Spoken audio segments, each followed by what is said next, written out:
Mes chers compatriotes, nous sommes dans une grande révolution. La révolution a commencé.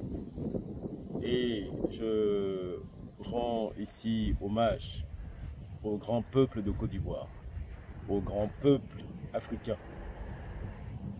Je rends vraiment un vibrant hommage à ce peuple qui a refusé la forfaiture et la haute trahison de Dramane Alassane Ouattara en n'allant pas voter, en lui accordant un référendum avec moins de 10% de taux de participation.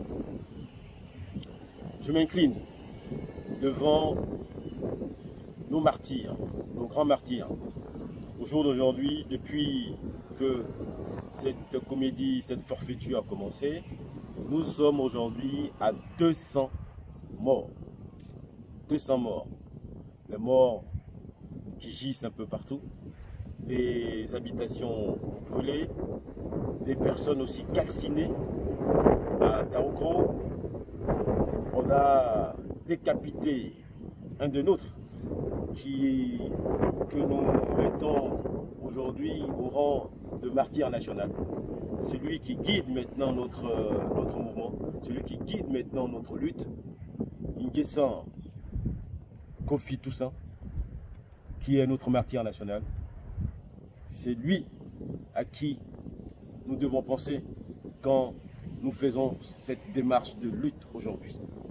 Et donc, comme j'étais en train de le dire, je m'incline devant tous ces morts en bateau, à Dabou, à Yamsokro, à Gagnoa, à Zikiso, à Abidjan, dans certains contrées au Pougon.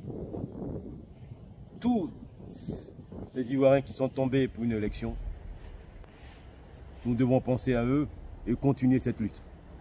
Et cette lutte ne s'arrêtera jamais pour une raison simple. C'est que la lutte est comme toute révolution, il n'y a pas de compromis qui tienne.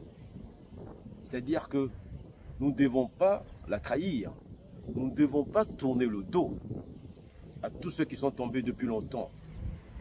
Et je signale en passant que ça fait plus de 500 ans que le peuple africain, et en l'occurrence le peuple ivoirien, tombe devant cette colonisation à marche forcée que nous sommes en train de vivre aujourd'hui en Côte d'Ivoire. C'est très très important. Et donc, comme il n'y a pas de compromis, et comme nous devons nous dresser pour acquérir cette liberté, acquérir cette indépendance, je demande ici et maintenant à ce que tous les prisonniers politiques qui sont dans les geôles de Dramane Ouattara puissent être libérés. Tous les politiques qui ont été enfermés, notamment, je pense ici à Nguessan, doivent être libérés. Toute l'équipe de la transition, du comité national de transition qui a été arrêté, doivent être libérés. Toutes les résidences qui sont surveillées doivent être levées et que nous puissions vaquer à nos activités quotidiennes et à nos activités politiques. Donc, il n'appartient pas à Dramane de choisir les acteurs politiques de la Côte d'Ivoire d'aujourd'hui et de la Côte d'Ivoire de demain. Cette transition aura bel et bien lieu. Il y aura une transition. Ouattara ne détermine pas si il y aura une transition ou pas. Non. Depuis le 31 octobre, Ouattara, c'est fini. Son mandat est terminé. Donc on n'a plus rien à voir avec ça puisque la Constitution a été violée. Nous sommes dans un état de haute trahison et de forfaiture. Cette forfaiture a été sanctionnée par le peuple ivoirien. À partir de ce moment-là, Ouattara n'a plus rien à voir. Même si ceux qui l'ont emmené avec les bombes en 2010, 2011, ici en l'occurrence la France, font semblant de reconnaître une mascarade électorale. avec 10% de participation, il y adresse une lettre à Ouattara qui n'a même pas les modalités minimales d'une lettre diplomatique, avec les formes qui vont avec, donc avec le respect qui va avec. Et donc nous disons que cela ne nous concerne pas, puisque nous, en tant que peuple ivoirien, ce qui nous concerne, c'est notre liberté. Ce qui nous concerne, c'est notre démarche. Ce qui nous concerne, c'est ce que nous allons décider. C'est nous, le peuple, qui légitimons.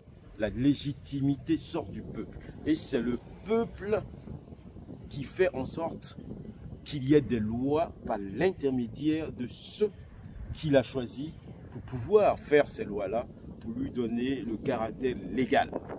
Et comme nous savons que Ouattara n'a jamais rien respecté dans ce pays, nous ne pouvons pas, au jour d'aujourd'hui, nous attendre à ce qu'il commence aujourd'hui à pouvoir les mettre en application et à pouvoir les respecter. Donc, je vous demande, chers compatriotes, de venir nous suivre dans la Côte d'Ivoire pour tous, dans la justice, pour mener cette transition, pour mener cette lutte jusqu'à sa victoire. Et cette victoire, c'est l'indépendance de la Côte d'Ivoire, c'est l'indépendance du peuple africain et c'est une aération nationale. Donc, vive la Côte d'Ivoire libre, vive l'Afrique libre pour l'éternité. À très bientôt.